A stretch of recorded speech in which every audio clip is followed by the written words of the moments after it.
El Departamento de Estado, a través de su vocero temporal, acababa de dar a conocer, confirmar la visita. Llegan esta tarde el secretario de Estado y el secretario de Seguridad Interna de Estados Unidos.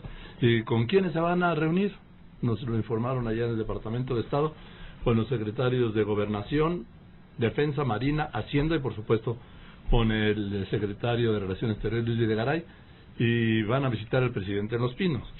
Hace un momento, el vocero de la Casa Blanca dijo que este viaje es significativo y alentador sobre el futuro de la relación bilateral México-Estados Unidos.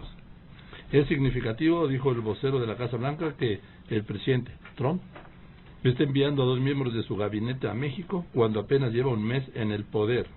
Es algo simbólico de la relación completa y significativa que los dos países tienen. Supone un comienzo muy alentador para la relación con el vecino del sur. Y yo, la verdad, pues no sé de qué relación estará hablando el vocero de la Casa Blanca, porque la relación se encuentra en el peor momento para millones de migrantes que desde hoy ya son víctimas de una persecución. Ya lo eran, pero ahora documentada. Y queda a criterio, dicen, a criterio de un agente federal del ISO de Migración, detenerlos y deportarlos. Yo le aprecio mucho a la doctora Alejandra Haas, presidenta del Consejo Nacional para Prevenir la Discriminación, el CONAPRED, que haya aceptado esta llamada, porque he visto una serie de definiciones del CONAPRED que no es visto en el gobierno federal. Alejandra, buenas tardes, gracias por venir. Buenas tardes, muchas gracias por la invitación. Estás hablando de elementos preocupantes, de rechazo, del contenido discriminatorio, racista y xenófobo de las recientes órdenes presidenciales en Estados Unidos, lo que no he escuchado de ningún órgano del Estado mexicano. Pues gracias por la invitación, Joaquín. Desde CONAPRED nuestro trabajo, nuestra misión es prevenir la discriminación, y en ese sentido la institución tiene una larga experiencia respecto de los distintos temas que se están abordando en este momento en la conversación pública. Lo que nos preocupa es, en general, la visión de que la migración le quita a las personas. Es una forma de abordar la migración de culpar al otro, de culpar al extranjero por los males que uno tiene en su país, y es una fórmula muy simple de crear chivos expiatorios para justificar tomar ciertas medidas.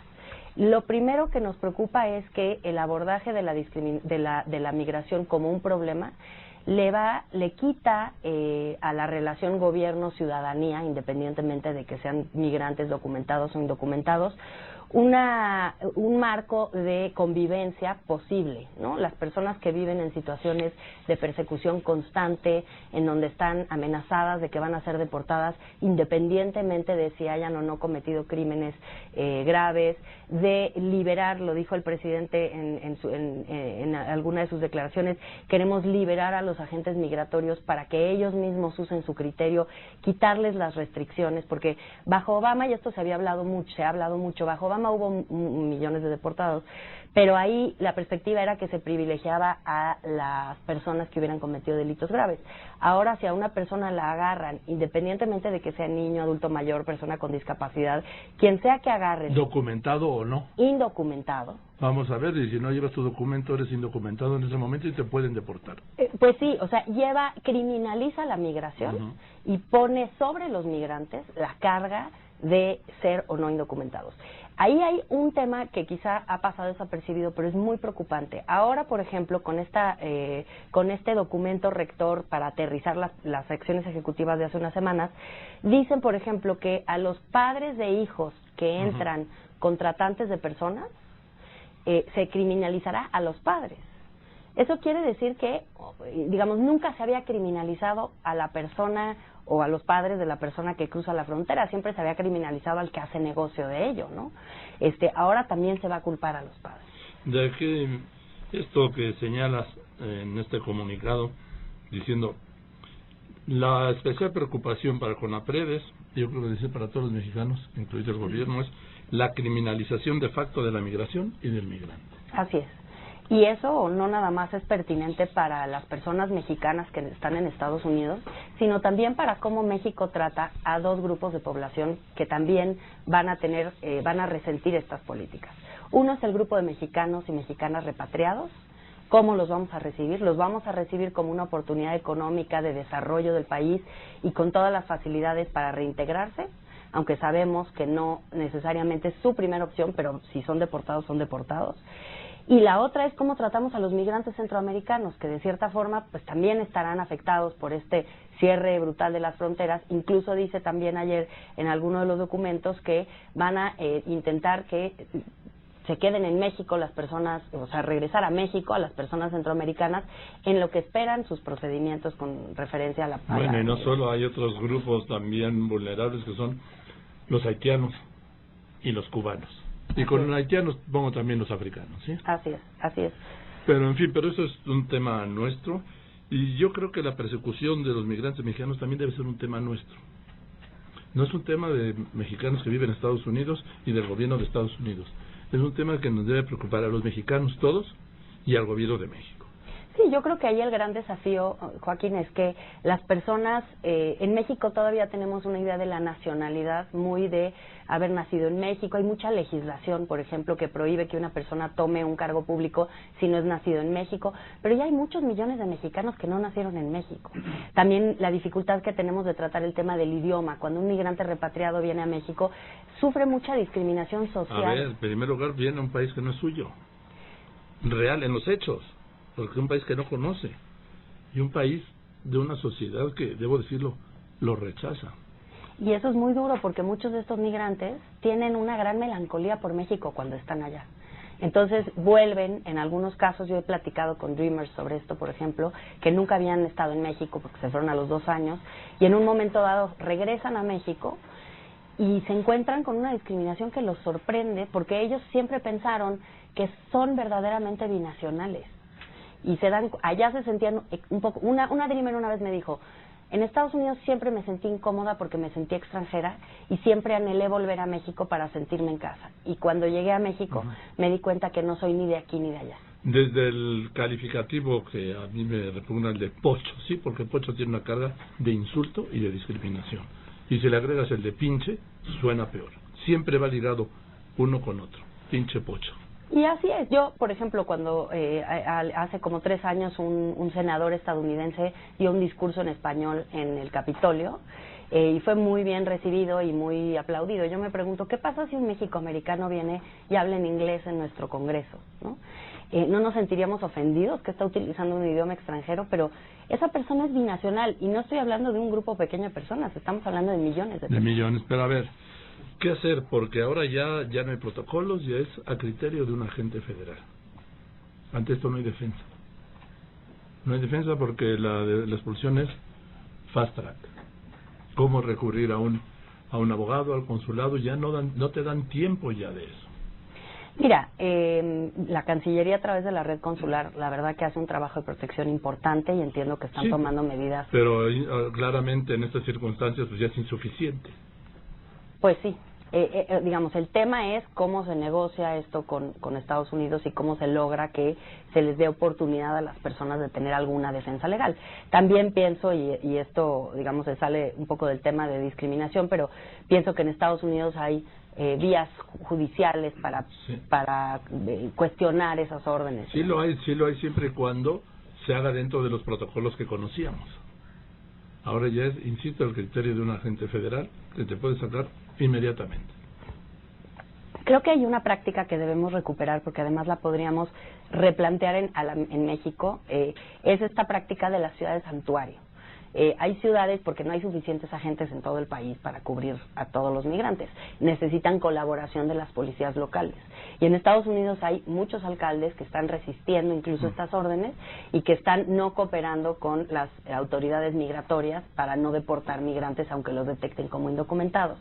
Y digo que lo podemos adoptar en México porque realmente México ante esta coyuntura podría convertirse en un país santuario. Mira, te voy a decir una cosa. En el primer foro migrante que fue aquí en la Ciudad de México, yo escuché a un representante de un grupo de mexicanos en California,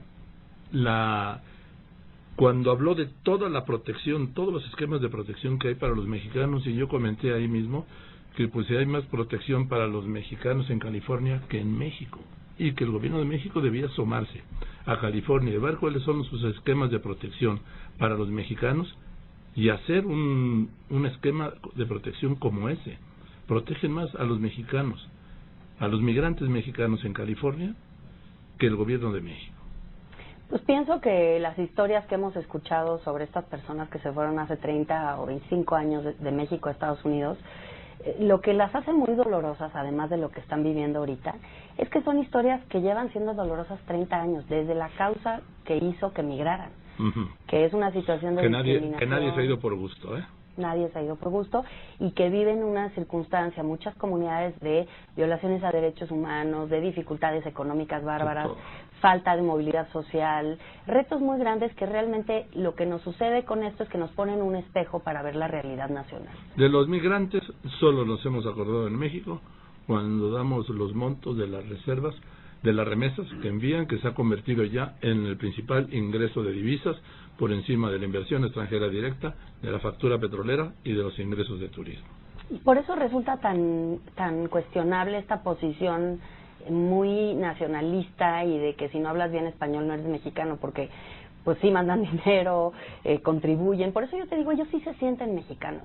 Sí, pero no quieren regresar, ¿eh? No quieren regresar, pero si regresaran, deberíamos estar listos en México de recibirlos, tanto instituciones como sociedad, con los brazos abiertos y aprovechando sus talentos, aprovechando sus capacidades y agradecidos realmente por el trabajo que han desarrollado y por el deseo que tienen de vivir una mejor vida. Ahora dime, estoy hablando con la presidenta de CONAPRED, que es el Consejo Nacional para Prevenir la Discriminación, la doctora Alejandra Gess. A ver, ¿cómo lees tú esta visita que empieza hoy que viene el secretario de Seguridad Interna? Bueno, viene el secretario de Estado, pero viene el secretario de Seguridad Interna, el general Kelly, que es el que va a llevar a cabo todo esto. Viene a México cuando se está dando a conocer este desdoblamiento de los decretos de Trump, y al mismo tiempo, en el mismo día en que se anuncia dónde van a empezar a construir el muro, en el centro California, en Tucson, Arizona, y en El Paso, en Ciudad Juárez. ¿Cómo se puede sentar a hablar? ¿Cómo empieza una conversación?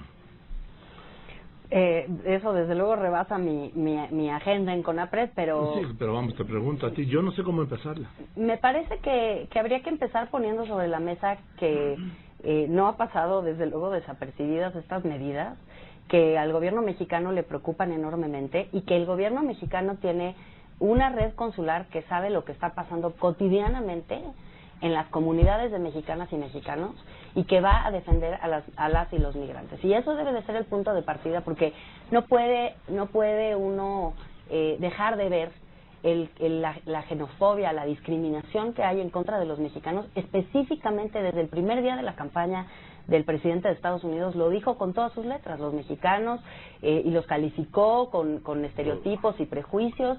Digamos, el mensaje siempre ha sido como muy contundente, no hay ninguna duda. Mensaje de odio. ¿No? Y ese mensaje tiene que ser cuestionado y que tiene que ser puesto sobre la mesa como un tema principal. Bueno, ahora lo acaba de decir otra vez el Mar-a-Lago, el tema de los mexicanos, de los malos mexicanos, en fin. Yo no sé cómo se va a resolver esto, no lo sé, no tengo idea, porque estamos ante un hecho en este continente inédito. En la historia hay antecedentes de persecuciones vergonzosas, crímenes humanitarios, pero yo creo que vamos a enfrentar con esta persecución de millones de mexicanos en Estados Unidos una de las más graves crisis humanitarias, por lo menos del siglo XXI, porque es una crisis humanitaria más grave que la de los migrantes que cruzan el Mediterráneo, porque en Europa no los persiguen, y en Estados Unidos ya los persiguen, hasta por el color de la piel, o porque le dio la gana a un agente federal.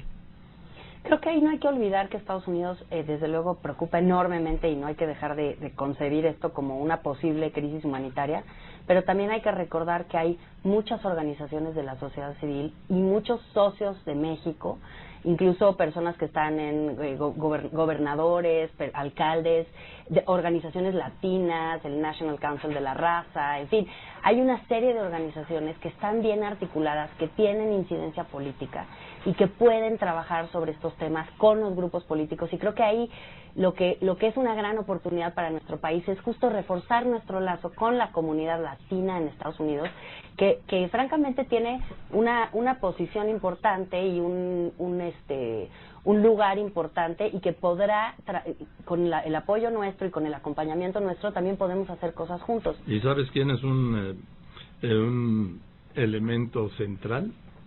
La Conferencia del Episcopado Mexicano, en coordinación con la Conferencia del Episcopado de Estados Unidos, como me declaró en la mesa allá en Televisa el secretario de la Conferencia del Episcopado Mexicano. Yo creo que eso es la mejor estructura de defensa, porque ya existe. Sí, hay iglesias de varias denominaciones que tienen trabajo aquí y allá, y también en Centroamérica, que eso no hay que olvidar. Nuestra responsabilidad como país no se agota en nuestros migrantes, sino también en entender las causas de la migración centroamericana, que tienen un impacto en la vida en México, pero sobre todo que también representan personas en alta vulnerabilidad. Tenemos que pensar en nuestra política migratoria, pero también en nuestra política de asilo, por ejemplo, para darle asilo a las personas que son perseguidas por la violencia. En fin, hay una serie de... Ahora resulta que le vamos a dar asilo a mexicanos. Es una contradicción, pero así lo veo yo, vamos, con ese concepto. Hay que recibir como se recibe un asilado, con ese calor y con esa protección, que hoy no se da. Así es, desafortunadamente hemos escuchado muchas historias de personas que tienen muchas dificultades en encontrar una salida laboral en México cuando son repatriadas, que, insisto, son discriminadas en las escuelas. Por ejemplo, la matrícula consular podría ser, es el documento que te dan los consulados de identificación, podría ser una forma de cambiar un cheque. Actualmente todavía no lo es.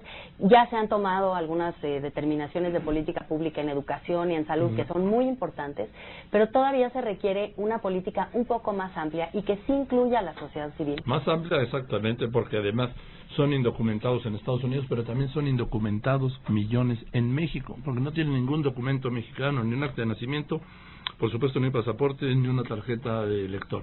Así es. Y esas son cuestiones indispensables incluso para acceder a programas, para poder, en fin, registrar un hijo en un colegio, las vidas cotidianas de todas las personas. Y quizá lo más doloroso de todo, Joaquín, es la separación familiar. Eso es lo peor. Eso es trágico. Realmente cuando uno conoce las historias de las personas que, por ejemplo, deportan a una persona que dejó a sus hijos en el colegio, no tuvo ni siquiera chance de avisarles que la deportaron y está en México y llega a México con una preocupación enorme de con quién se quedaron los niños, ahí podría haber un apoyo, digamos, legal para esa persona inmediato. En cuanto llegue, decirle, ¿dejó usted alguna persona dependiente de usted sin atención para que...? Y darles un apoyo emocional a esos niños que quedaron a los de allá abandonados. y a los de acá, porque el apoyo emocional es otra parte muy importante del tratamiento. Fundamental. En fin, Alejandra, yo te aprecio mucho que hayas venido esta tarde. Me da gusto verte. Alejandra, la doctora Alejandra Hatz, presidenta del Consejo Nacional para Prevenir la Discriminación, el CONAPRED, y seguiremos en contacto porque también es una gran activista del tema de los migrantes. Gracias, Alejandra. Muchísimas gracias, Joaquín. Que estén muy bien. Yo voy a unos anuncios y después de los anuncios